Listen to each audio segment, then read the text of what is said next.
चलो ठीक है, देखो रेस्पिरेशन के अब क्वेश्चंस के ऊपर आते हैं। फोटोसिंथेसिस के हो गए थे, अब रेस्पिरेशन के क्वेश्चंस और थ्योरी को एक साथ कंपाइल करके रिवीजन करेंगे। चलिए देखिए, पहला क्वेश्चन है cellular respiration is absent in, किसमें किसमें एब्सेंट होता है? बैक्टीरिया, आरबीसीज, इंटरस्टिशियल सेल्स या वायरसेस? जरा समझिए, बैक्टीरिया जो है उसके अंदर रेस्पिरेशन के लिए कौन होता है बताइए? बैक्टीरिया की जो सेल वॉल होती है, प्लाज्मा मेम्ब्रेन, हाँ प्लाज्मा मेम्ब्रेन अंदर की तरफ धस जाती है, मीसोसोम बनाती है, उस पे रेस्पिरेटरी पिगमेंट्स भी एंजाइम्स मिलते हैं, वहां से रेस्पिरेशन हो सकता है। आरबीसीज की बात करते हैं। आरबीसीज जो होती हैं, आरबीसीज के नॉन न्यूक्लिएटेड होती हैं, ह्यूमन आरबीसीज जो होती हैं वो नॉन न्यूक्लिएटेड होती हैं, और आरबीसीज के अंदर ज्यादातर क्या भरा होता है? हीमोग्लोबिन भरा होता है। माइटोकॉन्ड्रिया होता नहीं है, याद रखिएगा, माइटोकॉन्ड्रिया होता नहीं है। तो आरबीसीज में किस टाइप का रेस्पिरेशन होगा? एन एरोबिक रेस्पिरेशन, पॉइंट पकड़ते रहिएगा, एन एरोबिक रेस्पिरेशन होता है RBCs में। हाँ रेस्पिरेशन हुआ, यानी यहां भी रेस्पिरेशन हो रहा है, यहां भी रेस्पिरेशन हो रहा है। आते हैं इंटरस्टिशियल सेल्स के ऊपर। तो इंटरस्टिशियल सेल्स जो होती हैं, लिटिक सेल्स, इंटरस्टिशियल सेल्स आपने पढ़ा होगा, ठीक है? तो जो इंटरस्टिशियल सेल्स हैं यहाँ पे, उनमें भी रेस्पिरेशन होगा, वो भी जिंदा है। वायरस जो होता है वो न्यूक्लियो प्रोटीन है। वायरस क्या है? न्यूक्लियो प्रोटीन है, यानी कि इसमें न्यूक्लिक एसिड और प्रोटीन मिलेगा, इसके अलावा वायरस में कुछ भी नहीं मिलेगा। जब वायरस में इसके अलावा कुछ मिल नहीं रहा है, न्यूक्लियो प्रोटीन है, तो फिर क्या ये रेस्पिरेशन कर पाएगा? नहीं कर पाएगा। इसलिए सिर्फ और सिर्फ वायरस ऐसी चीज है जिसमें रेस्पिरेशन नहीं होगा, बाकी सब में होगा। ठीक है, क्लियर हो गया? नेक्स्ट क्वेश्चन के ऊपर आते हैं। Respiratory enzymes are located in, respiratory enzymes कहां पे लोकेटेड होंगे? Very mitochondrial space. बताइए, आपने कहा ये माइटोकॉन्ड्रिया है, ठीक? माइटोकॉन्ड्रिया के अंदर ये मैट्रिक्स में होना चाहिए जी, माइटोकॉन्ड्रिया के मैट्रिक्स में सारे एंजाइम होते हैं एक्सेप्ट वन, जिसका नाम क्या है? सक्सिनेट डिहाइड्रोजिनेज,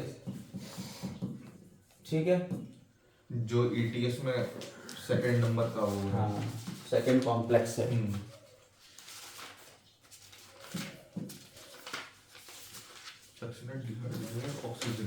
ठीक है, वो यहाँ के ऊपर होता है, इनर माइटोकॉन्ड्रियल मेम्ब्रेन के ऊपर मिलता है सक्सिनेट डिहाइड्रोजिनेज। ठीक है, ये क्या करता है? सक्सिनेट एसिड को फ्यूमेरिक एसिड में कन्वर्ट करता है, ठीक है? एडी निकालते हैं। हाँ, एफएडी। तो यहाँ मैट्रिक्स के अंदर सारे एंजाइम मिलेंगे एक्सेप्ट सक्सिनेट डिहाइड्रोजिनेज, और मैट्रिक्स में कौन सा साइकिल चलता है? क्रेब्स साइकिल चलता है, ठीक है? और इनर माइटोकॉन्ड्रियल मेम्ब्रेन पे क्या चलता है? इलेक्ट्रॉन ट्रांसपोर्ट सिस्टम चलता है, ठीक है? कोई दिक्कत इसमें नहीं। और अगर पूरे रेस्पिरेशन की बात करी जाए तो माइटोकॉन्ड्रिया होता है सेल के अंदर, साइटोप्लाज्म में क्या चलता है? ग्लाइकोलिसिस, ठीक है? ये सारी बातें होंगी। तो इसका आंसर क्या जाएगा? Respiratory enzymes are located in, बताइए। माइटोकॉन्ड्रियल मैट्रिक्स में, ठीक है? कोई दिक्कत इसमें नहीं है, सारी चीजें क्लियर हो गई हैं। पेरी माइटोकॉन्ड्रियल स्पेस में होंगे नहीं, क्रिस्टी के ऊपर होंगे नहीं, आउटर मेम्ब्रेन पे होंगे नहीं, ठीक है? आते हैं नेक्स्ट क्वेश्चन के ऊपर। कह रहे हैं मैच द कॉलम, आपको कॉलम मैच करना है। फ्लोटिंग वाला कार्बोहाइड्रेट, ठीक है, देखिए आप रेस्पिरेशन की जब हम शुरुआत करी थी, अगर मेरे फुल लेंथ के वीडियो लेक्चर्स आप देखेंगे जिसमें हमने रेस्पिरेशन पढ़ाया है, एक सीरीज है जिसमें लगभग 3 से 4 लेक्चर्स हैं, आप उसको देखेंगे जब पूरी प्लेलिस्ट पड़ी हुई है। अगर उसमें देखेंगे तो हमने सबसे पहले आपको बताया रेस्पिरेशन जो है वो उनके सबस्ट्रेट्स के ऊपर डिपेंड करता है, किन चीजों को तोड़ के हम एनर्जी ले रहे हैं। तो अगर हम प्रोटीन्स को तोड़ के एनर्जी ले रहे हैं तो कहलाता है प्रोटोप्लाज्मिक रेस्पिरेशन। तो अगर प्रोटीन है तो प्रोटोप्लाज्मिक रेस्पिरेशन कहलाता है, ठीक है? अगर कार्बोहाइड्रेट है तो फ्लोटिंग रेस्पिरेशन कहलाता है। कार्बोहाइड्रेट और फैट्स के लिए फ्लोटिंग रेस्पिरेशन होगा, ठीक है? इसके बाद आता है lactic acid fermentation. Lactic acid fermentation किसमें होगा? लैक्टोज वगैरह में होगा, स्टार्च। एक सेकंड, देखिए फ्लोटिंग वाला, ठीक है? थर्ड, तो आप इससे पहले मैच कर लीजिए, इसी से आप मैच कर सकते हो। प्रोटोप्लाज्मिक रेस्पिरेशन फर्स्ट का सी, फर्स्ट सी देखिए इसी में है, ठीक है? फर्स्ट सी, और दूसरा फ्लोटिंग रेस्पिरेशन सी, फर्स्ट वाला होगा ऑप्शन, ए का थर्ड हो गया, ठीक है? बाकी अपना मैच हो गया खुद ही, ठीक। तो डी का आया 4, डी का क्या आ गया 4। लैक्टिक लैक्टोज के लिए लैक्टिक एसिड फर्मेंटेशन, ठीक है। और साइटोप्लाज्मिक रेस्पिरेशन जो हुआ वो आपका 5 बजे। स्टार्च। जी बताइए। चल ये आपने याद कर लिया, इसको याद कर लीजिएगा, अगर नहीं है एनसीईआरटी में लिखा हुआ तो मार्क कर लीजिएगा, याद कर लीजिएगा। चलिए आगे बढ़ते हैं। Unlike animals, plants do not have respiratory organs for gaseous exchange, but still can survive because बताइए क्योंकि ऐसा क्यों होता है उनके हर कि एक प्लांट्स में कोई रेस्पिरेटरी ऑर्गन नहीं है, हाँ। लेकिन फिर भी वो सरवाइव करते हैं। क्योंकि उनके हर एक पार्ट जो होता है वो अपना ही ऑक्सीजन, मतलब जो रेस्पिरेशन है वो कैरी आउट कर रहा होता है। बिल्कुल सही है। और each plant take care of its own gas exchange needs. हमने आपको बताया था कि अगर हम यहाँ की बात करें एक प्लांट में, तो प्लांट में रूट्स जो होती हैं वो इंडिविजुअल अपना गैसेस एक्सचेंज करती हैं थ्रू डिफ्यूजन, ठीक है। इसके जो स्टेम होते हैं इसके ऊपर छोटे छोटे छेद होते हैं जिन्हें हम कहते हैं लेंटिकल्स। हाँ, लेंटिकल्स। और जो लीव्स होती हैं उन्हें कहते हैं स्टोमेटा, स्टोमेटा। ठीक है। स्टोमेटा होता है लीव्स में। तो लीव्स में स्टोमेटा, यहाँ लेंटिकल्स, और यहाँ डायरेक्ट गैसियस एक्सचेंज हो रहा है डिफ्यूजन के थ्रू। तो ये तो पूरा में अलग अलग हो रहा है, इसलिए कोई पर्टिकुलर ऑर्गन चाहिए नहीं है। लाइक हम लोगों को लंग्स चाहिए, उसके थ्रू फिर आगे बढ़ेगा, ऐसा कुछ चाहिए नहीं। तो ये तो पॉइंट सही हो गया। फिर दूसरा है transport of gases from one plant part two the another is very little. तो एक पार्ट से दूसरे पार्ट में जाना भी नहीं, क्योंकि अपना अपना तो वो खुद ही ले रहे हैं, तो क्यों हम दूसरे से लेंगे। ये पॉइंट भी तो सही है। Plants do not have great demands for gases exchange. बिल्कुल सही है। हम लोग भी दौड़ते भागते हैं तभी तो हमारे पास ज्यादा डिमांड है। उनके पास कोई गैसेस एक्सचेंज की ज्यादा डिमांड तो है नहीं, इतना ज्यादा नहीं वो उन्हें डिमांड है जितनी हम लोगों को, क्योंकि हमें चलना फिरना सारे काम करना होते हैं। बोल रहे हैं तो अभी भी हमारी एनर्जी लगातार बन रही है, तो इसलिए ये पॉइंट भी सही हो गया। ये तो 10th लेवल के ऊपर है क्वेश्चन। तो ऑल ऑफ दीज हो जाएगा इसका आंसर। क्लियर है जी। नेक्स्ट क्वेश्चन आता है the enzymatic machinery to partially oxidise glucose without the help of oxygen in obligate aerobes is. देखिए ऑब्लिगेट एरोब्स और फैकल्टेटिव एरोब्स, ऑब्लिगेटिव एनारोब्स और फैकल्टेटिव एनारोब्स, ये कुछ टर्म है। ऑब्लिगेटरी जो होते हैं, ऑब्लिगेशन है कि मस्ट है, इन्हें ऑक्सीजन चाहिए ही चाहिए है। या अगर ऑब्लिगेट एनारोब्स हैं तो मस्ट है कि इन्हें एनारोबिक कंडीशन ही चाहिए है। और फैकल्टेटिव जो होते हैं वो दोनों में सरवाइव कर सकते हैं। मतलब ऑब्लिगेट अगर फैकल्टेटिव एनारोब आ जाता है तो फैकल्टेटिव एनारोब का मतलब है कि नॉर्मली तो वो एरोबिक हैं, लेकिन फैसिलिटी मिलेगी तो वो एनारोबिक कंडीशन पे भी शिफ्ट कर जाएंगे। क्लियर है? ऑब्लिगेट मतलब परमानेंटली ऑब्लिगेशन है उसका, परमानेंट है वो, ठीक है। समझ में आई बात या नहीं? तो ये पॉइंट पहले तो आपने ऑब्लिगेट एनारोब्स की बात पकड़ ली। फिर कह रहे हैं enzymatic machinery to partially oxidise glucose without the help of oxygen. अब एनारोब है ना, तो एनारोबिक रेस्पिरेशन में क्या होता है, ऑक्सीजन की डिमांड नहीं होती है। आप अगर यहां पे देखें, हम अलग समझा देते हैं आपको थोड़ा सा। ऑप्शन ए होना चाहिए। देखिए आपने कहा रेस्पिरेशन के लिए, यहां पे शुरू करते हैं, थोड़ा सा बेसिक नॉलेज ले लीजिए। आपने कहा ये एक सेल है, इसमें ये है साइटोप्लाज्म, है ना जी। इस साइटोप्लाज्म में ग्लाइकोलिसिस होती है, ग्लूकोज जो है वो पायरुविक एसिड में टूटता है, विदाउट ऑक्सीजन होता है ये काम, ठीक है। और ये बिना ऑक्सीजन के होता है। इस स्टेप को कहते हैं ग्लाइको, ये यूनिवर्सल है, दायरा सब में ही होता है। और ये दोनों में होगा, चाहे एरोबिक रेस्पिरेशन हो चाहे एनारोबिक रेस्पिरेशन, और ये 10 स्टेप प्रोसेस है, ठीक है। एनर्जी इसे हम ईएमपी पाथवे भी बोलते हैं, ग्लाइकोलिसिस को एम्बेडेड मेयर ऑफ पांच पाथवे, ठीक है। कोई दिक्कत इसमें? जरा बताएगा कोई कि ग्लूकोज को कैसे शिफ्ट करते हैं? Glucose 6 phosphate, fructose 6 phosphate. देखो पहले ग्लूकोज, हां सर, फिर glucose 6 phosphate, fructose 6 phosphate, fructose 6 phosphate, fructose 1,6 phosphate, ठीक है। फिर आ गया ट्रायोज फॉस्फेट, यहाँ आ जाता है फॉस्फोग्लिसरिक एसिड, ट्रायोज फॉस्फेट भी कहते हैं, ठीक है।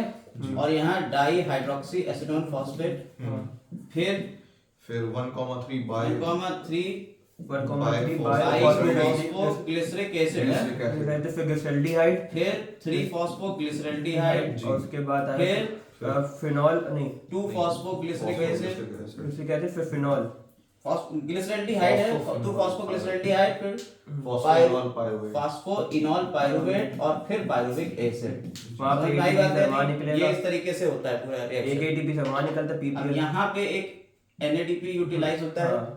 यहाँ पे एक ATP ATP यूटिलाइज होगा, हाँ। यहाँ पे एक ATP यूटिलाइज होगा, वहाँ पे यहाँ से निकलेगा और एक एक और- और यहाँ से, शायद यहाँ से या यहाँ से कहीं से निकलता है, PP से जब फिनॉल में जाते हैं जब यहाँ पे निकलता है, ये है ना। वहाँ पर से पानी निकलेगा। तो यहाँ से वाटर और फिनॉल से हाँ। तो अब यहाँ पे क्या हुआ, 2 ATP निकल रहे हैं, हम्म। 2 ATP यहाँ निकल रहे हैं, हम्म। एक ATP यहाँ यूज हो रहा है, एक ATP यहाँ यूज हो रहा है। समझिए जरा, हाँ, आप अपनी एनसीईआरटी बना हुआ देखिए, हम इसे कंपाइल करके छोटे में बता दे रहे हैं। तो यहाँ एक ATP यूज हुआ, यहाँ एक ATP यूज हुआ और 4 ATP बने, 4 बने, एक यूज हुआ, तो नेट में कितने ATP बने, 2 ATP बने। ठीक है, पॉइंट यहाँ से पकड़ लीजिएगा, ये ग्लाइकोलिसिस का हो गया स्टेप। जी। ये भी इंटरकन्वर्टेबल होते हैं, तो ये 2 इसीलिए लिखे गए, पहले एक बनेगा और जब ये भी जाएगा तो 2 बनेंगे, और 2 NADH, जी। यहाँ P नहीं होता है, NADH होता है, 2 NADH बनेंगे, तो 2 ATP और 2 NADH बनते हैं। क्लियर हो गई बात? यहाँ तक कोई दिक्कत? ये किस में हो रहा है, ग्लाइकोलिसिस में हो रहा है। टोटल ठीक? 8 ATP होते हैं इसमें। हाँ, अभी नहीं, अभी तो नेट में अगर कोई सिर्फ ग्लाइकोलिसिस को पूछेगा तो सिर्फ इतना ही है, जी। कॉन्सेप्चुअल समझिए। अब यहाँ पे डिमांड आती है ऑक्सीजन है कि नहीं है। अगर ऑक्सीजन है तो ये पहुंचेगा कहाँ, ये पहुंचेगा माइटोकॉन्ड्रिया में। अगर ऑक्सीजन है तो ये कहाँ पहुंचेगा, माइटोकॉन्ड्रिया में, और यहाँ बनेगा क्रेब्स साइकिल। और ये जो है, ये आपका क्रेब्स साइकिल के बाद ये चलेगा ETS, electron transport. Final step ETS हो जाएगा। अब ETS में जो होता है, जो NADH बना है और FADH बना है, इसको कन्वर्ट कर देंगे ATP में। NADH से 3 ATP और इससे 2 ATP का प्रॉफिट होगा। अब ये वाला जो NADH है, इसको भी इसके अंदर जाके फिर ये भी ATP में बदल जाएगा। इस तरह से टोटल रेस्पिरेशन में कितने 38 ATP आ जाएंगे, 38 ATP होते हैं। ठीक है, वो 36 का दूसरा कॉन्सेप्ट है, पोटेशियम पंप हाँ, से वो वो ग्लिसरॉल फॉस्फेट शटल है और दूसरा एक और है, 2 शटल्स के थ्रू होता है। आप नॉर्मली 38 ATP याद रखेंगे। अब बात आती है एनारोबिक रेस्पिरेशन की। ये तो ऑक्सीजन प्रेजेंट थी तब हुआ, लेकिन जब ऑक्सीजन एब्सेंट है तब क्या होगा, तब ये देखेंगे कि किसके अंदर हो रहा है। अगर ईस्ट के अंदर हो रहा है तो वहां क्या होगा, वहां बनेगा C2H5OH, इथेनॉल बन जाएगा और साथ साथ निकलेगी कार्बन डाइऑक्साइड। अगर यही मसल होगी तो मसल में क्या होगा, लैक्टिक एसिड निकलेगा। मसल में लैक्टिक एसिड निकलता है, जिसकी वजह से आपको बहुत ज्यादा दर्द होता है, एक्यूमुलेशन होता है। आप जब एक्सरसाइज करते हो तो हाँ, मसल क्रैम्प्स इसी की वजह से होता है। ठीक, पॉइंट समझ में आ गए सारे, कोई दिक्कत नहीं। तो एनारोबिक रेस्पिरेशन आपके लिए जब होगा तब 2 स्टेप चलेंगे, ग्लाइकोलिसिस, और ये डायरेक्ट ये इसमें बदल जाएगा। और साथ ही साथ ये एरोबिक रेस्पिरेशन किसमें हो रहा है, साइटोप्लाज्म में हो रहा है। जबकि एरोबिक रेस्पिरेशन में आधा काम ग्लाइकोलिसिस तक का साइटोप्लाज्म में होता है और बाकी किसमें होता है, माइटोकॉन्ड्रिया के अंदर होता है। ठीक, पॉइंट टू पॉइंट समझ गए, कोई दिक्कत नहीं। क्रेब्स साइकिल को भी एक बार देख लेते हैं ताकि यहाँ सारी चीजें दिक्कत ना आए आगे के क्वेश्चंस में। क्रेब्स साइकिल क्या होता है, क्रेब्स साइकिल में आपने कहा कि जब पाइरुविक एसिड, जी, पाइरुविक एसिड जो बना था आपका, उसे माइटोकॉन्ड्रिया के अंदर जाना है, तो सबसे पहले वो कन्वर्ट होगा एसिटाइल कोएंजाइम के। इसमें CO2 एक निकलेगा, CO2 आएगा, निकलेगा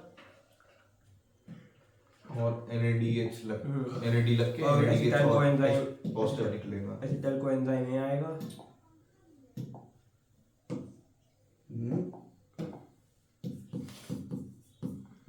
कोएंजाइम नहीं लगेगा, CO2। अब यहाँ ऑक्सैलो एसिटिक एसिड और यहाँ से आपका CO2 निकलेगा हाँ, सर। और NADH निकलेगा। ठीक है, ऑक्सैलो यहाँ एसिटिक ऑक्सैलो एसिटिक एसिड से जुड़ के ये किसमें बदल जाएगा, सिट्रिक एसिड में। फिर isocitric acid, isocitric acid, cis aconitic acid, फिर अल्फा कीटोग्लूटारिक नहीं, oxalo succinic acid, oxalo succinic, alpha keto जो भी है, अल्फा कीटोग्लूटारिक एसिड, फिर अल्फा कीटो सक्सिनिल कोएंजाइम है, ग्लूटारिक एसिड, फिर सक्सिनिल कोएंजाइम है, succinyl coenzyme A, succinic acid, succinic फिर एसिड, फ्यूमेरिक एसिड, फिर फ्यूमेरिक फिर एसिड, मैलिक एसिड, फिर ऑक्सैलो एसिड, फिर मैलिक एसिड फिर ऑक्सैलिक एसिड, और फिर ऑक्सैलो एसिटिक एसिड। बहुत से, ठीक है, कोई ज्यादा दिक्कत इसमें नहीं है। ये क्या है, क्रेब्स साइकिल है। अब इसमें यहाँ पे NADH निकल जाता है, ठीक है, यहाँ पे एक CO2 और निकलता है, यहाँ पे NADH निकलता है, वहाँ पे FADH निकलता है सक्सीनेट, और यहाँ पे FADH निकलता है। नहीं सर, सक्सीनेट से माफी। अच्छा, यहाँ GTP निकलता है, हाँ, यहाँ आपका GDP GTP निकलता है, GDP से, और यही इंटर कन्वर्ट कर देता है किसको, ADP को ATP में। समझ में आई बात? चाहे इसे GDP कह दी चाहे ATP कह दी। और यहाँ सक्सीनिक एसिड से न्यूमेरिक एसिड होगा तो FAD पॉजिटिव से FADH में कन्वर्ट हो जाएगा। और फिर जब मैलिक एसिड से ऑक्सैलोएसिटिक एसिड होता है तब यहाँ पे भी शायद निकलता है क्या, ATP NADH। ठीक है, कोई दिक्कत?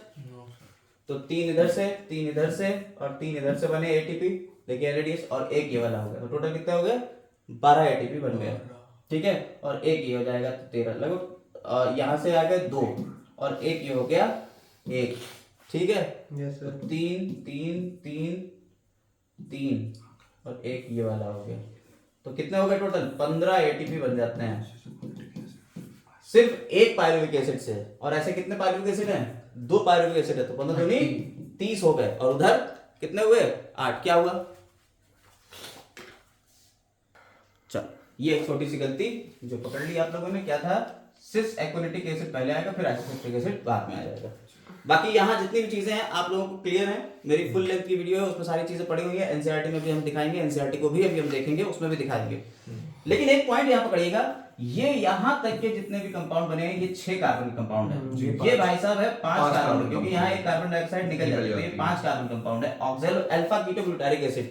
और अल्फा कीटोग्लूटारिक एसिड की एक और खास बात सुन लो, इंटरमीडिएट ऑफ अमीनो एसिड। हाँ ये इंटरमीडिएट है, यहाँ से अगर हमें अमीनो एसिड चाहिए होंगे तो ये वापस अल्फा कीटोग्लूटारिक, इससे रिएक्शन को रोक के इसको लिए जाएंगे, कहेंगे चलो तुम अमीनो एसिड बनाओ चल के, तो यहाँ से हम अमीनो एसिड को वापस बना सकते हैं। ठीक है, और फिर ये जब यहाँ से एक कार्बन डाइऑक्साइड निकाल देगा तो ये सक्सीनिल कोएंजाइम और ये ऑक्सैलोएसिटिक एसिड, ये सारे 4 कार्बन के कंपाउंड होते हैं, तो 5 कार्बन का सिर्फ एक ये बीच में होता है।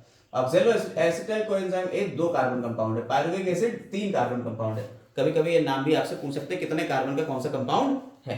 ठीक है, ये हमारा हो गया पूरा। इसके बाद ETS आता है, ETS में 5 आपके कॉम्प्लेक्सेस हैं, और 5 कॉम्प्लेक्सेस कैसे कैसे होते हैं उसको बाद में डिस्कस कर लेंगे, अभी पहले हम लोग क्वेश्चन के ऊपर आते हैं। चलिए क्वेश्चन देखते हैं।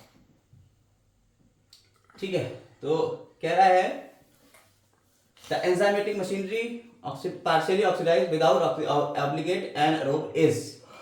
सर बी होगा, breaking off glucose into pyruvic acid. तो इसका आंसर क्या जाएगा बताइए। पहला कह रहा है reduction of pyruvate to lactate and carbon dioxide, ये रिडक्शन करेगा पायरुवेट का लैक्टेट और कार्बन डाइऑक्साइड में। ठीक है, without the help of oxygen in enzymatic machinery partially oxidize कैसे कर रही ग्लूकोज को। फिर दूसरा है breakdown of glucose to pyruvic acid, और तीसरा कह रहा है breakdown of hexose in acetyl coenzyme A. नहीं, पायरुवेट का होता है। ठीक है, और तीसरा कह रहा है oxidation of this in this. तो 26 का क्या जाएगा, सेकंड जाएगा breakdown of glucose to pyruvic acid, यही पार्शियल ऑक्सीडेशन कहलाता है। ठीक है, यही पार्शियली ऑक्सीडाइज कर रहा है ग्लूकोज को without the help of oxygen. ठीक है, पार्शियल ऑक्सीडेशन यही है। क्लियर है।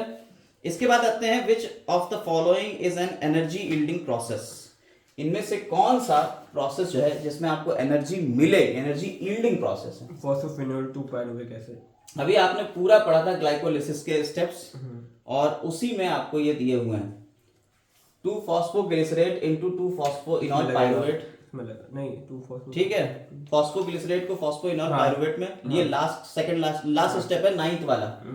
फिर दूसरा है फ्रक्टोज को फ्रक्टोज 6 फॉस्फेट, देखिए फ्रक्टोज को फ्रक्टोज 6 फॉस्फेट में कर देंगे तो आपको ATP देना पड़ेगा, क्योंकि एक आप देखिए 6 नंबर पे फॉस्फेट लगा रहे हो तो ATP देना पड़ेगा। फॉस्फोइनॉल पायरुविक एसिड को पायरुविक एसिड में कन्वर्ट कर रहे हो, निकलेगा, फिर पानी निकलेगा, ATP भी निकलता है। ठीक है, और यहाँ इसको जब इसमें 2 पे तोड़ते हैं तो क्या निकलता है, आओ देखो मेरे पास एक और चीज भी है, मेरे पास एक और चीज भी है जिसे हम NCERT कहते हैं। अगर आप भूल रहे हो तो आप यहाँ पे देखिए एनसीईआरटी में ये स्टेप ये रहा लास्ट वाला, ये देखिए ठीक है।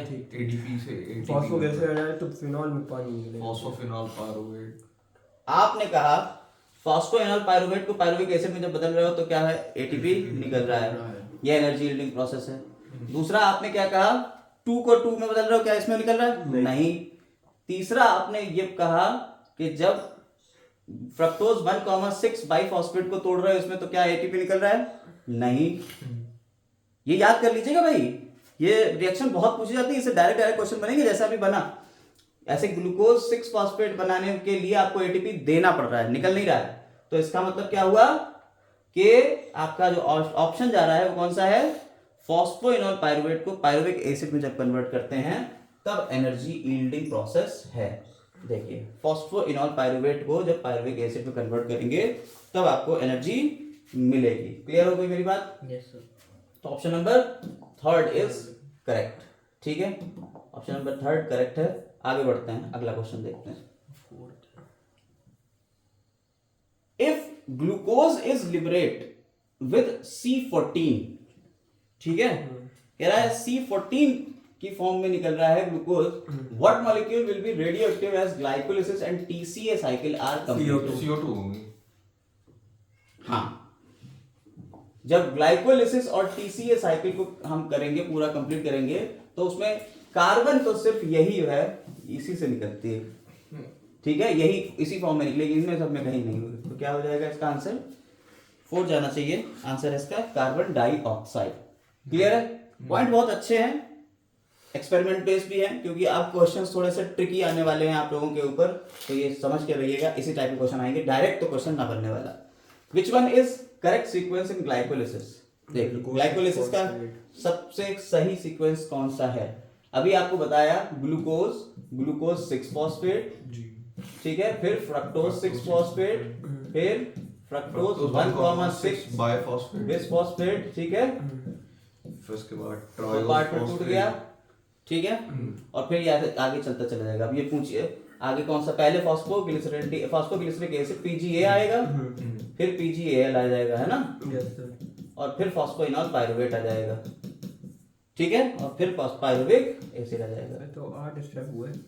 अरे यार हमने बीच के गायब कर दिया ना, 1,2 वाला गायब कर दिया, 1,3 गायब कर दिया, 2 का 2 में कन्वर्जन गायब कर दिया, ये सीधे सीधे लिख दिए। अब आप इससे मैच कर लीजिए। देखिए ग्लूकोज 6 फॉस्फेट हो गया, यस सर। उससे क्या बनेगा? 3 PGA, 3 PGA से PGA, हाँ ठीक, PGA से फिर PGAL बन जाएगा, हाँ सर, फिर फॉस्फोइनॉल पायरुवेट बन जाएगा। ठीक है। देख लो इसके पहला एक ये, फिर दूसरा, फिर तीसरा, फिर चौथा, 4 ही तो जोड़ना है। देख लो कौन सा है, 4th ऑप्शन। 4th जाएगा। देख लो हमें तो सेकंड वाला इसमें दिख रहा है आंसर। पहले PGAL होता है क्या? देखो जरा एनसीईआरटी को देखो। 4th बताया था। एक मिनट, पहले PGAL होता है, फिर PGA होता है। पहले वो होता है ट्रायोस्फॉर्म में ग्लिसरल्डिहाइड, हेल्डिहाइड, AL। पहले AL होगा, पहले AL होगा, याद रखिए, थोड़ा सा उसमें गलती हुई है। पहले PGAL होगा, यहाँ पे जो आपका आया है पहले PGAL होगा, फिर PGA होगा। क्लियर है? Yes sir. तो बस ये वाला हो जाएगा। सॉरी नहीं, कौन सा है? second सेकंड The जाएगा। number of molecules of pyruvic Clear होगा? form- कोई दिक्कत? एनसीईआरटी को पकड़ के चलिए, चिपक के, स्टक टू द एनसीईआरटी। आगे कह रहे हैं number of molecules of pyruvic acid form from 1 glucose molecule. 2 होते हैं। एक ग्लूकोज से कितने पायरुविक एसिड बनते हैं? 2। ग्लाइकोलिसिस में अभी आपने कहा एक ग्लूकोज जो है वो लास्टली पायरुविक एसिड बनाएगा। एक ग्लूकोज होता है 6 कार्बन का, पायरुविक एसिड 3 कार्बन का, तो मल्टीप्लाई बाय 2 ही होना चाहिए, तभी तो होगा। Law of conservation of mass. Acetyl coenzyme हो गए तो हाँ। 3 होंगे वो। हाँ बिल्कुल ठीक है, Yes, sir. कोई दिक्कत नहीं। Next, the conversion of pyruvic acid into acetyl coenzyme A is a type of reaction called. Pyruvic acid को एसिटाइल कोएंजाइम A में जब कन्वर्ट करते हैं तो किस तरीके की रिएक्शन कहलाती है? Reductive deamination, oxidative dehydrogenation, oxidative decarboxylation या रिडक्टिव डीकार्बोक्सिलेशन। देखिए डीकार्बोक्सिलेशन होता है, याद रखिए पायरुविक एसिड से फिर हम एसिटाइल कोएंजाइम में 2 कार्बन निकाल रहे हैं, यानी एक कार्बन डाइऑक्साइड तो यहाँ निकलेगा, साथ ही साथ एक NADH बनेगा, हाँ। यानी कि एक हाइड्रोजन भी निकल जाएगा। अब आप समझ लो, हाइड्रोजन निकल रहा है तो ऑक्सीडेशन हुआ कि रिडक्शन हुआ? ऑक्सीडेशन हुआ, रिडक्शन हुआ। हाइड्रोजन का निकलना ऑक्सीडेशन होता है। समझ में आई बात या नहीं? देखो कितने प्यार से आपको क्वेश्चन पूछ रहा है, क्वेश्चन यहां से पूछ रहा है, लिख रहा है ये, ऐसे आएंगे क्वेश्चंस। ठीक है, नेक्स्ट क्वेश्चन देखिए। अगर सही से आप पढ़ गए तो ये चैप्टर इसी वीडियो में पूरा कंपाइल हो रहा है और इसी से आपके क्वेश्चंस भी सारे मिल रहे हैं। Oxidation, decarboxylation. चलिए आ गया क्वेश्चन एक और बहुत ही बढ़िया। कह रहे हैं how many carbon atoms are in STU? Pyruvate,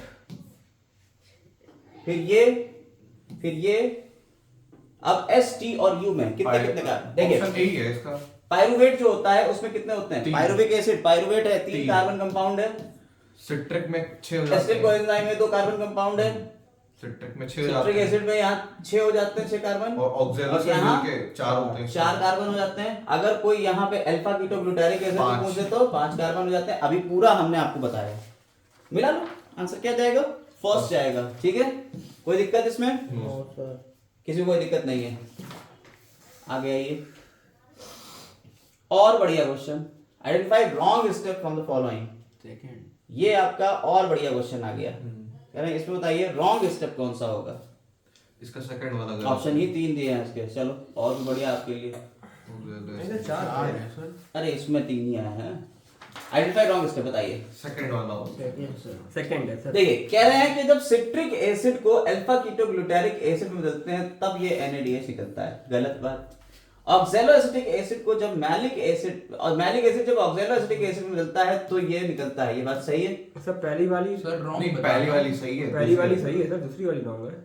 citric वो उन्होंने 3 जो स्टेप होते हैं। अच्छा उन्होंने यहाँ से लिया है NCERT का है सर। हाँ, वो जो 3 स्टेप आते हैं इसमें देखिए। 2 सिस एक्वानिटिक एसिड और आइसोनिट्रिक एसिड, उन दोनों को हाँ, हटा के ये। सीधे वो लिख दिया। ये उन्होंने लिया है स्टेप। ठीक है, चलिए इसी स्टेप पे रह जाते हैं, कोई दिक्कत नहीं है। देखिए क्या कह रहा है ये, इसको अगर आप पहले थोड़ा समझ लीजिए। कह रहा है पाइरुवेट जो है, पाइरुवेट 3 कार्बन कंपाउंड है और ये एसिड को एंजाइम A में बदल रहा है। जी। फिर ये सिट्रिक एसिड या सिट्रेट को अल्फा कीटोग्लूटारिक एसिड में बदल रहे हैं तो NADH ये निकल रहा है। एक कार्बन निकल ठीक जाती है, एक कार्बन डाइऑक्साइड निकल रही है, ये बात सही है। जी। फिर कह रहा है अल्फा कीटोग्लूटारिक एसिड को सक्सेनिक एसिड में बदलते हैं तो GTP निकलता है और ये निकलता है। ये बात भी बिल्कुल सही कार्बन है, भी निकल जाती है। ठीक है। फिर उसके बाद सक्सेनिक एसिड को फिर फ्यूमेरिक एसिड और मैलिक एसिड में बदलेंगे तो फिर FAD ये निकलेगा। ठीक है, जी। मैलिक एसिड को ऑक्सैलोएसिटिक एसिड में बदलते हैं तो ये होता है। ठीक। ठीक। अब वो कह रहा है क्या, क्वेश्चन क्या कह रहा है? वो क्वेश्चन कह रहा है रॉन्ग स्टेप बताना है। अच्छा ठीक है, चलो रॉन्ग स्टेप बताना है। तो ये वाला स्टेप तो अपना सही हो गया। मैलिक सर 4 कार्बन होता नहीं है, 4 कार्बन। मैलिक एसिड पाँच 5 कार्बन का नहीं होता, ये तो 4 कार्बन का होता है। जी। ठीक है, तो यहाँ से वापस बाकी ये तो सही लिख दिया है। हाँ। लेकिन ये 5 कार्बन लिखा तो ये वाला पॉइंट हो गया गलत। और जो ऑप्शन में भी है वो भी गलत लिखा है कि ऑक्सैलोएसिटिक एसिड से मैलिक एसिड बन रहा है। हाँ, यहाँ पे ये उल्टा लिख दिया है।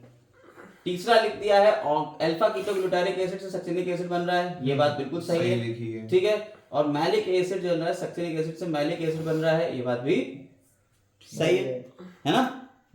तो अब कौन सा इसका आंसर जाएगा? Option second. Option sir second. 4th option में भी सर वैसे ही लिखा हुआ है कि मैलिक से सक्सेनिक एसिड बन रहा है। तो वो सही लिखा है, हाँ, वो 4 तो सही। कार्बन से 4 कार्बन। लेकिन उसमें डायग्राम में तो सक्सेनिक से मैलिक बन रहा है। अरे तो डायग्राम में तो वो नहीं, तो यहाँ आप 5 कार्बन पे उठाइए ना, 5 कार्बन का ये बस। ठीक है, इसलिए ये वाला जाएगा। ठीक है, आगे आते हैं अगला क्वेश्चन। आप 4th ऑप्शन ही हटा दीजिए। 38। Net gain in ATP molecule during aerobic respiration. देखिए जब आप कहें कि एरोबिक रेस्पिरेशन हो रहा है, एनसीईआरटी की लाइन है सर ये। हाँ एनसीईआरटी की लाइन तो है, लेकिन थोड़ा समझिए। जब आपने कहा नेट गेन की बात करी तो ग्लाइकोलिसिस ग्लूकोज से पायरुविक एसिड 3 पार्ट में बदल गया और ये चला गया माइटोकॉन्ड्रिया के अंदर और यहाँ पे पूरा हुआ। तब ये वाला अगर आप स्टेप फॉलो कर रहे हैं, कौन सा वाला? एरोबिक वाला। हाँ, एरोबिक रेस्पिरेशन का। एक मिनट रुकिएगा, इसको हम थोड़ा सा सही कर देते हैं। जब हम ग्रीन वाला स्टेप फॉलो कर रहे हैं, ये वाला, ठीक है, तो हमें 38 एटीपी देखने को मिलते हैं, ठीक। और जब हम रेड वाला स्टेप फॉलो कर रहे हैं तो हमें 2 एटीपी देखने को मिलेंगे, याद रखिएगा बात। तो नेट गेन अगर कहे एनारोबिक रेस्पिरेशन का और एरोबिक रेस्पिरेशन का, तो नेट गेन एनारोबिक रेस्पिरेशन में कितना होगा, 2 एटीपी का होगा, और एरोबिक रेस्पिरेशन में 38 एटीपी का होगा। बाकी इसकी और डिटेल के लिए आपको हमारी फुल लेंथ की वीडियो पे जाना पड़ेगा, ये क्रैश कोर्स टाइप में है, तो आप ये हाँ लिंक हम आपको डिस्क्रिप्शन में दे देंगे, कमेंट करिएगा, हम दे देंगे। लेकिन यहाँ पे आपको फिलहाल तो इतना ही आप बता सकते हैं। तो आंसर जाएगा इसका 38। क्लियर है, नेट गेन जो है 38 का होगा। जैसे ये वाला क्वेश्चन है 82 वाला, इसके जो सा ऑप्शन है ऑप्शन नंबर 3, इसमें साइटोक्रोम A3 होना चाहिए, वहां पे वो 2 जगह A ही लिखा हुआ है। एक में A3 होगा, हाँ। कहाँ पे, यहाँ हाँ यहीं पे लिख दीजिए। ठीक। कह रहे हैं the last terminal cytochrome in respiratory chain is. अब जरा देखिए थोड़ा सा यहाँ पे एक आप इलेक्ट्रॉन ट्रांसपोर्ट सिस्टम पहले पढ़ लीजिए, उसके बाद हम आपको बताते हैं आगे क्या होता है। ये एक इलेक्ट्रॉन ट्रांसपोर्ट सिस्टम है बच्चा, ध्यान से देखिए, अच्छा है चीज। आपको अभी जितनी भी चीजें बताई गई एटीपी, एनएडीपी और ये सारी चीजें कन्वर्ट होती हैं, एनएडीपी और एनएडीपी और एफएडी ये कन्वर्ट होते हैं किसमें, एटीपी में। तो कैसे होते हैं, इसके लिए माइटोकॉन्ड्रिया की इनर मेम्ब्रेन के ऊपर इलेक्ट्रॉन ट्रांसपोर्ट सिस्टम दिया हुआ है, और ये आपको इनर माइटोकॉन्ड्रियल मेम्ब्रेन दिख रही है जिसके ऊपर ये पूरे सिस्टम दिए हैं। इसके बाद इंटर मेम्ब्रेन स्पेस है और इधर मैट्रिक्स दिया हुआ है। आपने कहा जो NADH बनता है वो पहले कॉम्प्लेक्स फर्स्ट में जाता है, कॉम्प्लेक्स फर्स्ट का नाम है NADH डिहाइड्रोजिनेज। कॉम्प्लेक्सेस याद करिएगा, पिछले साल नीट में 2025 में ये सक्सिनेट डिहाइड्रोजिनेज का आ गया था, आपका कॉम्प्लेक्स था। तो फर्स्ट कॉम्प्लेक्स ये, सेकंड कॉम्प्लेक्स है सक्सिनेट डिहाइड्रोजिनेज। कौन सा है ये, सेकंड कॉम्प्लेक्स है सक्सिनेट डिहाइड्रोजिनेज। अगर छोटा दिख रहा हो तो इसे आप बड़ा कर लीजिएगा स्क्रीन के ऊपर अपनी। और तीसरा कंपोनेंट है ये कॉम्प्लेक्स है साइटोक्रोम BC1, और चौथा कंपोनेंट जो कॉम्प्लेक्स है वो है साइटोक्रोम C ऑक्सीडेज। पहला है NADH डिहाइड्रोजिनेज, ध्यान से देखते रहिएगा। दूसरा है आपका सक्सिनेट डिहाइड्रोजिनेज। तीसरा है आपका साइटोक्रोम BC1, हाँ BC1। और चौथा है cytochrome C oxidase, C oxidase, और और पांचवा है ATP सिंथेज। ATP synthase. ध्यान रखिएगा, पहला, फिर तीसरा, फिर दूसरा, फिर चौथा, और फिर लास्ट है पांचवा। ध्यान रखिएगा इसको, नाम पहले तो आप पकड़ लीजिए कि इनके नाम क्या है, ठीक है। अब पहले वाले से इलेक्ट्रॉन देखिए FMN को जाता है, FMN से आयरन सल्फर को जाता है, और ये यूबिक्विनोन के पास जाता है। यूबिक्विनोन हाइड्रोजन को चोरी करके इधर ले जाता है, और ये अपना इलेक्ट्रॉन किसको देता था, साइटोक्रोम B को। ध्यान से देखते रहिएगा इलेक्ट्रॉन कहां जा रहा है, ठीक है। पहले आपका साइटोक्रोम B में गया, फिर आयरन सल्फर से फिर साइटोक्रोम C1 में गया, साइटोक्रोम C1 में गया, फिर साइटोक्रोम C1 ने साइटोक्रोम C को इलेक्ट्रॉन दे दिया, साइटोक्रोम C को दे दिया। ये भागता हुआ गया, ये पहुंचा किसके पास, कॉम्प्लेक्स 4 में, इसने साइटोक्रोम A को दिया, वाया कॉपर आयरन, हाँ वाया कॉपर किसको दिया, साइटोक्रोम A को दिया। फिर उसके बाद साइटोक्रोम A3 में गया, साइटोक्रोम A3 में गया। ये कॉपर A था ऊपर, और फिर ये कॉपर B आ गया, ठीक है। और फिर ये आपको कहां जा रहा है, ये इलेक्ट्रॉन मिल रहा है वाटर को, ठीक है। लास्टली यहां ऑक्सीजन उठा के इसे लिए जाएगा, लास्टली ये इलेक्ट्रॉन किसको मिल जाएगा, O2 को मिल जाएगा। समझ में आई बात या नहीं जी, कोई दिक्कत इसमें? देखिए सीरीज जो आपको बन रही है, जो क्वेश्चन पूछे जाएंगे, अब जितने भी क्वेश्चन इससे बनेंगे वो इसके अलावा कहीं नहीं बनेंगे, ध्यान से समझ लीजिए। पहला क्वेश्चन जो बनेगा वो क्या होगा, इनके सीक्वेंस पूछ लेगा कॉम्प्लेक्सेस के, कि आपकी जो माइटोकॉन्ड्रियल की इनर मेम्ब्रेन है कहां पे होते हैं, पहली बात तो इनर माइटोकॉन्ड्रियल मेम्ब्रेन पे होंगे इलेक्ट्रॉन ट्रांसपोर्ट सिस्टम के। कैसे सीक्वेंस होगा, पहले फर्स्ट आएगा जिसमें NADH डिहाइड्रोजिनेज है, दूसरा नाम आएगा इसका सक्सिनेट डिहाइड्रोजिनेज, लेकिन थर्ड उसके बाद आएगा साइटोक्रोम B/C1, फिर सक्सिनेट डिहाइड्रोजिनेज, फिर साइटोक्रोम C ऑक्सीडेज और फिर ATP सिंथेस। ये सीक्वेंस हो गया। इसके बाद अगर हम साइटोक्रोम्स की बात करें, साइटोक्रोम कॉपर कंटेनिंग वाले होते हैं, ठीक है, इनमें कॉपर होता है और ये इस तरीके से आपके लगे हुए हैं system, cytochrome B, C1, C, फिर A3। अब क्वेश्चन में वो क्या पूछ रहा है कि लास्ट वाला कौन सा है, A3 होगा। तो A3 लास्ट वाला है, ठीक है। क्वेश्चन में जब आप जाएंगे तो A3 आपको लास्ट वाला मिल जाएगा। स्क्रीनशॉट इसका लेना चाहिए तो ले लीजिएगा। अब इसी में हो क्या रहा है, हो ये रहा है कि जब सक्सिनिक एसिड से फ्यूमेरिक एसिड बन रहा है तो FADH2 बन रहा होगा। FADH2 ने क्या करा, अपना हाइड्रोजन आयन इसको दे दिया और वो हाइड्रोजन आयन यहां रिलीज हो गया। यहां जब NADH बन रहा था तो जितने भी NADH थे उन्होंने अपना हाइड्रोजन आयन दे दिया, ये इधर चला गया और इलेक्ट्रॉन भाई साहब ऐसे इनमें घूम रहे हैं, हाइड्रोजन इधर रिलीज हो रहा है, किसमें, इनर मेम्ब्रेन में, ठीक है। और यहां पे ये भी जब इलेक्ट्रॉन जाता है तो एक दो हाइड्रोजन अंदर की तरफ रिलीज हो जाते हैं। समझ में आ गई बात या नहीं? और इससे ये जब हाइड्रोजन का कंसंट्रेशन यहाँ ज्यादा है, यहाँ अंदर कम हो जाएगा मैट्रिक्स में, तो अंदर से बाहर से अंदर की तरफ हाइड्रोजन आयन आएंगे। केमियोस्मोटिक हाइपोथेसिस हम लोग पहले पढ़ के आए हैं फोटोसिंथेसिस में। और जब ये इलेक्ट्रॉन अंदर की तरफ जाएंगे तब क्या होगा, ATP का फॉर्मेशन हो जाएगा। कोई दिक्कत? No sir. नहीं। इसका स्क्रीनशॉट लेना चाहिए तो आप इसका स्क्रीनशॉट ले लीजिएगा, बड़ा अच्छा है ये डायग्राम, आप चाहिए तो ले लीजिएगा, ठीक। आगे आते हैं। अब यहां पे कह रहा है oxygen, the role of oxygen is limited to the terminal stage of the process, ठीक है।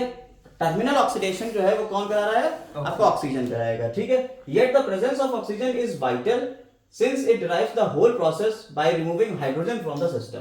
Oxygen act as final hydrogen acceptor. Point पकड़ लीजिएगा, ऑक्सीजन, ये पॉइंट बहुत इंपॉर्टेंट है, oxygen act as final hydrogen acceptor, underline कर लीजिएगा अपनी बुक में, ठीक है। और इस तरीके से ATP का फॉर्मेशन होता है और ATP के फॉर्मेशन को क्या कहते हैं, फॉस्फोराइलेशन। कल ही हम लोगों ने फोटोसिंथेसिस के क्लास में पढ़ा था, इसे फॉस्फोराइलेशन कहते हैं। और चूंकि ये फॉस्फोराइलेशन जो है ऑक्सीडेशन से हो रहा है तो इसे कहते हैं ऑक्सीडेटिव फॉस्फोराइलेशन। ये कौन सा है, ऑक्सीडेटिव फॉस्फोराइलेशन। और वहां हाँ ऑक्सीडेटिव फॉस्फोराइलेशन है, और पीछे हम लोगों के कैसे होते थे, फोटोफॉस्फोराइलेशन होते थे। तो दो तरीके के हो सकते थे, फोटोफॉस्फोराइलेशन या फिर साइक्लिक या नॉन साइक्लिक। क्लियर है मेरी बात? कोई दिक्कत इसमें नहीं।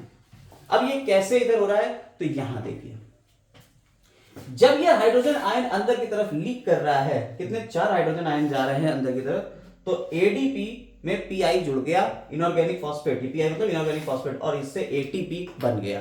क्लियर है मेरी बात? ठीक। और इस तरीके से आपका ये पूरा हो जाता है। रेस्पिरेटरी क्वेश्चन के ऊपर अभी हम लोग आएंगे। ये बैलेंस शीट तो हम लोगों ने पढ़ी ली है पूरा, कहां से कितने कितने ATP निकलेंगे। एम्फीबॉलिक पाथवे क्या होता है, एम्फीबॉलिक पाथवे का मतलब कैटाबॉलिक पाथवे भी है और एनाबॉलिक भी है। यानी कि आपने कहा अभी कि ग्लूकोज टूट रहा था, क्या हो रहा था, ग्लूकोज टूट रहा था।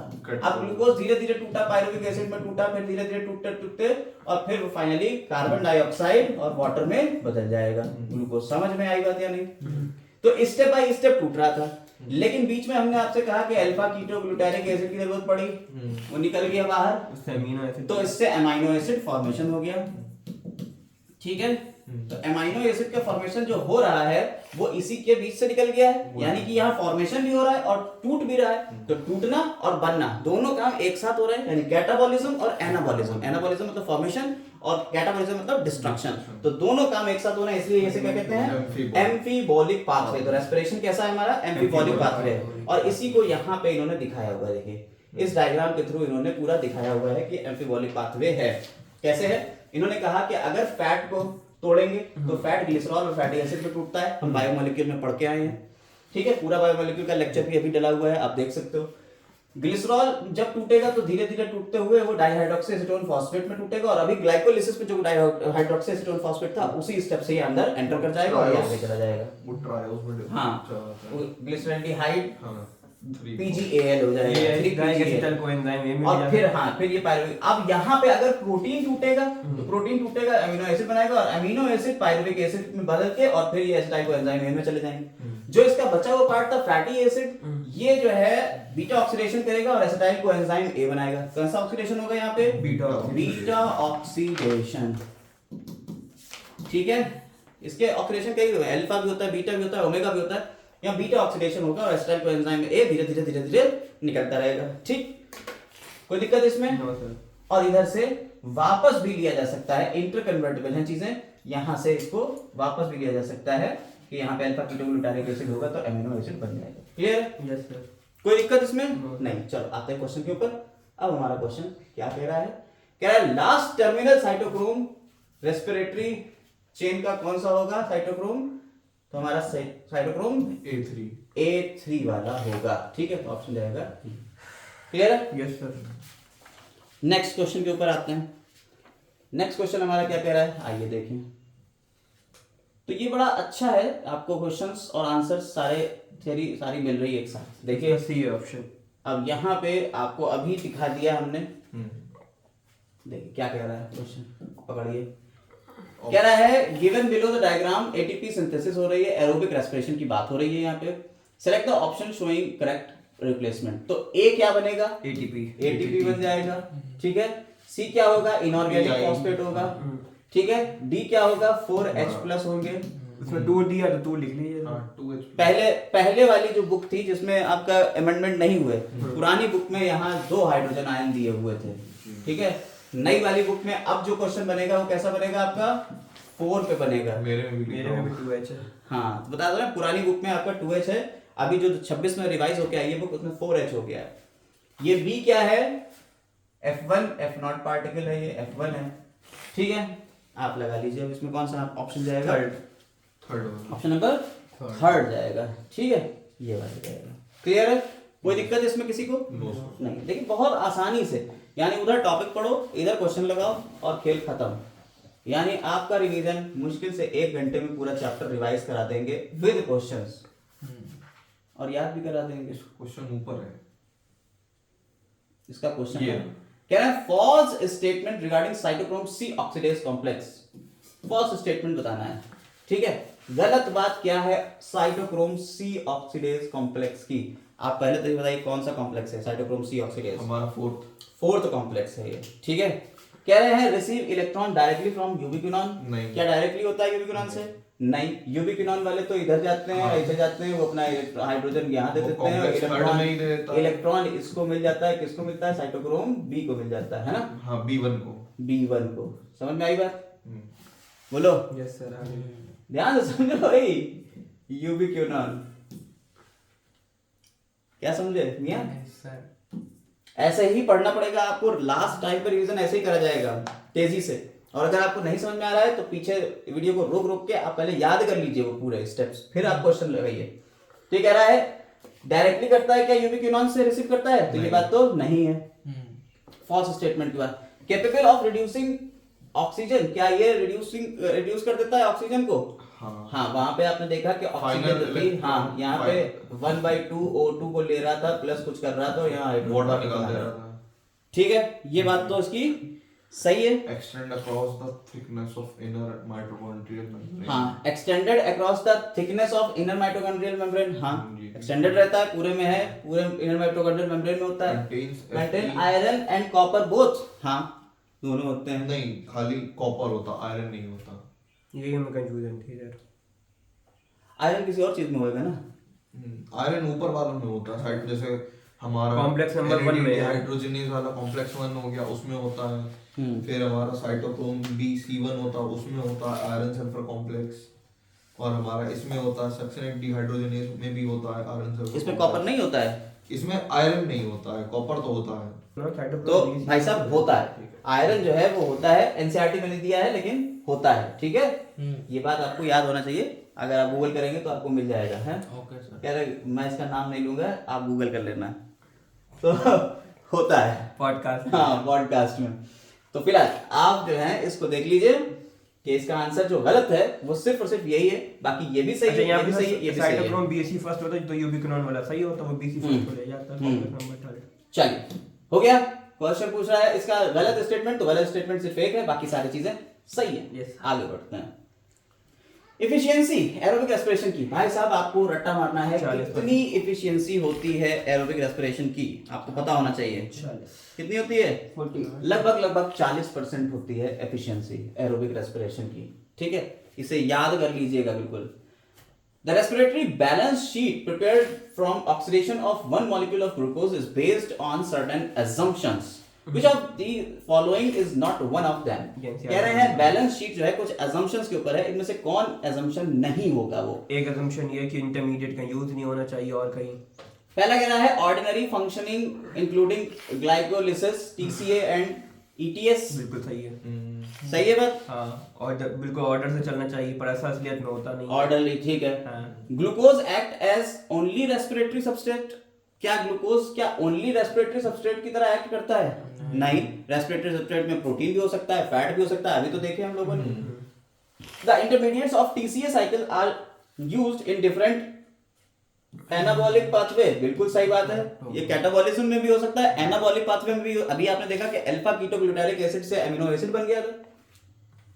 ऑक्सीडेशन ऑफ एक्स्ट्रा माइटोकॉन्ड्रियल, क्या इसका होता है?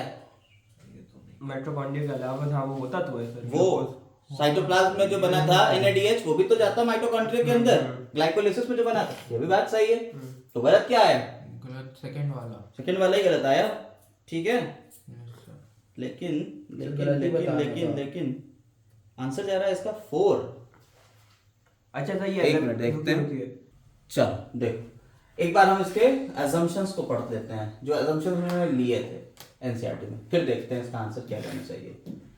क्योंकि हम लोगों ने जो बात बताई वो तो सही थी, लेकिन ये तो assumptions की बात कर रहा है। देखिए वो कह रहा है कि there is sequential orderly pathway है, ठीक है। ये पहला पॉइंट assumption का है। आपने बैलेंस शीट वाला जो टॉपिक है एनसीईआरटी में, उसको अगर आप देखेंगे बैलेंस शीट वाला टॉपिक, ठीक है, इसमें आपको assumption सबसे पहले, फिर चीजें सही हुई। पहले उनके जो assumption जो माना उन्होंने वो क्या माना। तो पहला पॉइंट ये तो सही है, ये उसका ऑप्शन मिला दिया। दूसरा कह रहा है the NAD synthesis in glycolysis transferred into the mitochondria and undergo oxidative phosphorylation, ये भी बात सही है। वो कह रहा है एक्स्ट्रा माइटोकॉन्ड्रियल वाला होता है, बिल्कुल सही है। तीसरा पॉइंट कह रहा है none of the intermediate in pathway is utilised to synthesise any other compound. कह रहा है कोई भी ऐसा नहीं होता है इंटरमीडिएट जिससे दूसरा कंपाउंड बने, यानी एनाबॉलिज्म हो। ये बात वहां कह रहा है कि होती है, तो वही बात गलत लिखी हुई है assumption के बेसिस पे। हाँ, असलियत में तो होता है, लेकिन जो assumption माने गए भाई उसके बेसिस पे तो करेंगे हम। Only glucose is being respired, ठीक है। No other alternative substances are entering the pathway at any of the intermediary stage. Only glucose is being respired, कह रहा है कि सिर्फ और सिर्फ ग्लूकोज रेस्पायर करता है। No other alternative substances are entering in the pathway, कोई दूसरा ऑल्टरनेट नहीं है इसका। जबकि वहां क्या कह रहा है, आइए देखते हैं। देखिए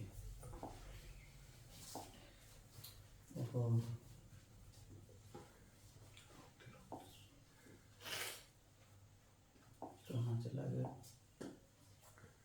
ये आया। कह रहा है ऑर्डरली होता है, बिल्कुल सही है। Glucose act as the only respiratory substance, ये भी बात सही है। सही है। तीसरा कह रहा है इंटरमीडिएट, ये भी गलत है। assumption के बेस पे, assumption के बेस पे ये गलत है। अभी जो हम लोगों ने पढ़े उसमें assumption के बेस पे ये वाली पॉइंट गलत है, इसलिए ऑप्शन आपका हट जाएगा, ठीक है। यस, 4 नहीं जाएगा। अगला कहते हैं lactic acid fermentation occur in some bacteria. Lactic acid fermentation किसमें होता है? बैक्टीरिया में होता है। Muscle and under anaerobic condition, second होगा या 1 और 2 बोथ, या एरोबिक कंडीशन। बताइए सेकंड 126 का ऑप्शन क्या जाएगा? सेकंड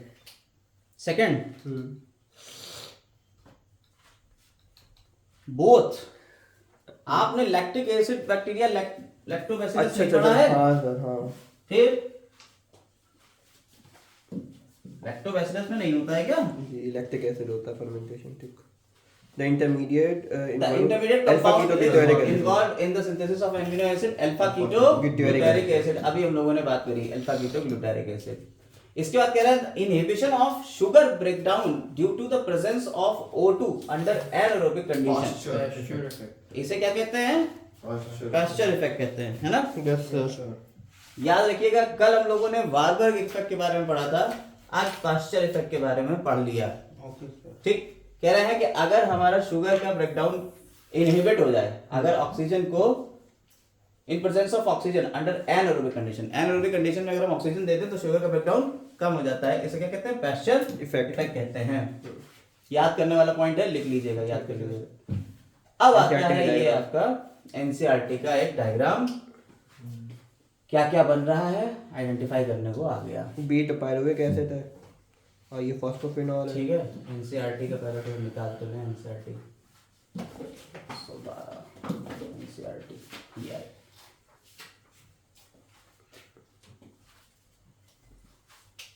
ये आपने एनारोबिक रेस्पिरेशन की बात करी, जैसे हम फर्मेंटेशन कर रहे हैं, डायग्राम यही था ये।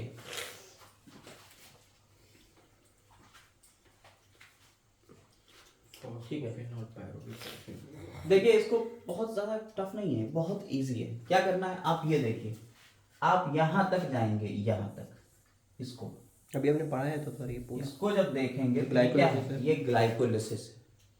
ठीक, ये तो ग्लाइकोलिसिस है। अभी आपने ग्लाइकोलिसिस पढ़ा था, ग्लूकोज से ग्लिसरॉल्डिहाइड, ग्लिसरिक एसिड, फिर फॉस्फोरिल पायरुविक और फिर पायरुविक एसिड। अब पायरुविक एसिड से ये दो अलग अलग हो सकते हैं, या तो लैक्टिक एसिड बन सकता है या इथेनॉल बन सकता है। यही तो बात है भाई।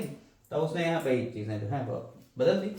अगर लैक्टिक एसिड और इथेनॉल बन रहा है तो उसमें देख लीजिए NaDH का से NAD, और यहाँ देखिए NaDH बन रहा है, यानी NaDH जो है वो क्या हो रहा है? यूटिलाइज हो रहा है, NAD बना रहा है। ठीक है, आइए अब वहां देख लेते हैं क्वेश्चन क्या कह रहा है हमारा। तो इजी है बहुत। वो पूछा है क्या क्या तो यहाँ क्या बनेगा? फॉस्फोफिनॉल पायरुविक एसिड और यहाँ पायरुविक एसिड। समझ में? इसका आंसर क्या जाएगा? डी जाएगा, फॉस्फोरिल पायरुविक एसिड और पायरुविक एसिड। खत्म होता है, बस याद नहीं है। अब आता है ट्राइपामेटिन। ट्राइमेटिन का एनसीईआरटी में दिखा 0.7। आप अगर देखें तो ये रेस्पिरेटरी क्वेश्चन का क्वेश्चन है। रेस्पिरेटरी क्वेश्चन क्या होता है? CO2 evolve upon CO2 O2। कितनी CO2 आपने ली और कितनी कार्बन डाइऑक्साइड आपने निकाली, एक ही बात हो गई। ये कह रहा है रेस्पिरेटरी क्वोशंट। तो आपने कितना वॉल्यूम कंज्यूम किया ऑक्सीजन का और कितना वॉल्यूम निकाला, इसका रेशियो है रेस्पिरेटरी क्वोशंट। और रेस्पिरेटरी क्वोशंट अलग अलग होते हैं। हाँ सर। ठीक है, फैटी अलग-अलग एसिड्स चीजों का के लिए ज्यादा बड़ा अलग-अलग होता है। देखिए जैसे यहाँ पे आपको बताया गया है ग्लूकोज या कार्बोहाइड्रेट्स। कार्बोहाइड्रेट्स का एक होता तो है, एक हो गया, ये याद रखने वाले पॉइंट है। कार्बोहाइड्रेट के लिए इसका क्या होता है? एक होती है वैल्यू। ठीक है, प्रोटीन का होता है 0.5 से 0.9।